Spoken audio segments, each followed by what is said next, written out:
Hello guys, कैसे हैं आप लोग। हमने पिछले वीडियो में डिस्कस किया था क्रिप्टोज का टैक्सेशन जब आपको सैलरी क्रिप्टोज में मिलती है। इस वीडियो में हम डिस्कस करेंगे सिचुएशन जहां पर आपकी इनकम तो क्रिप्टोज में होती है बट आपका कोई एम्प्लॉयर एम्प्लॉय रिलेशनशिप नहीं है। अगर मेरा एम्प्लॉयर एम्प्लॉय रिलेशनशिप है तो मेरी इनकम टैक्सेबल होगी सैलरी हेड के अंदर। बट अगर एम्प्लॉयर एम्प्लॉय रिलेशनशिप नहीं है तो वहां पर मैं एक्सपोज हो जाता हूं ग्रेटर रिस्क के लिए, ग्रेटर अकाउंटिंग कंप्लायंसेस के लिए, ग्रेटर टैक्स कंप्लायंसेस के लिए। एंड साथ ही साथ मेरे पास एक अपॉर्चुनिटी आती है टैक्स सेविंग की फॉर्म में। कैसे? Let's discuss in this video. Now imagine a situation, अब मुझे रेगुलर मंथली इनकम क्रिप्टोज में तो होती है बट अब मेरा कोई एम्प्लॉयर एम्प्लॉय रिलेशनशिप नहीं है।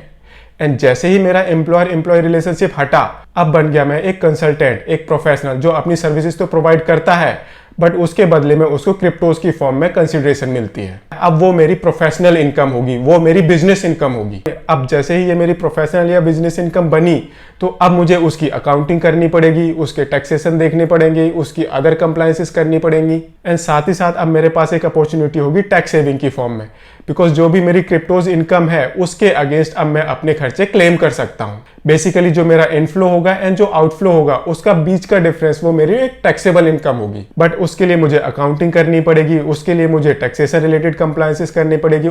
जैसे कि अगर fair value of total crypto receipt वो एक स्पेसिफाइड लिमिट से ज्यादा हो जाती है तो मुझे जीएसटी में रजिस्ट्रेशन करवाना पड़ेगा। एंड जैसे ही मैं जीएसटी में रजिस्ट्रेशन करवाऊंगा तो मिनिमम मुझे 25 रिटर्न तो साल के फाइल करने ही पड़ेंगे।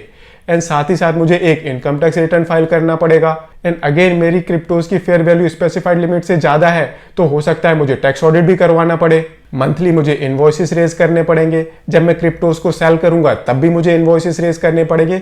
एंड मुझे इन सारे ट्रांजैक्शन का एक डिटेल्ड रिकॉर्ड रखना पड़ेगा बिकॉज फ्यूचर में मेरे साथ प्रॉब्लम हो सकती है। एंड अभी तक बेसिकली क्या देखा गया है दैट जिस किसी को भी क्रिप्टोज में सैलरी मिलती है या फिर प्रोफेशनल रिसीट मिलती है उनका मोस्टली इंजीनियरिंग या सिमिलर बैकग्राउंड होता है। एंड इस तरह के लोग taxation and accounting related compliances को इजिली नहीं कर पाते, वहां पर उनको आउटसाइड प्रोफेशनल हेल्प लेनी पड़ती है। एंड इस केस में तो आपको और भी ज्यादा केयरफुल हो जाना चाहिए बिकॉज आप क्रिप्टोज में इन्वॉल्व हैं एंड गवर्नमेंट ये बिल्कुल नहीं चाहती दैट आप क्रिप्टोज में डील करो।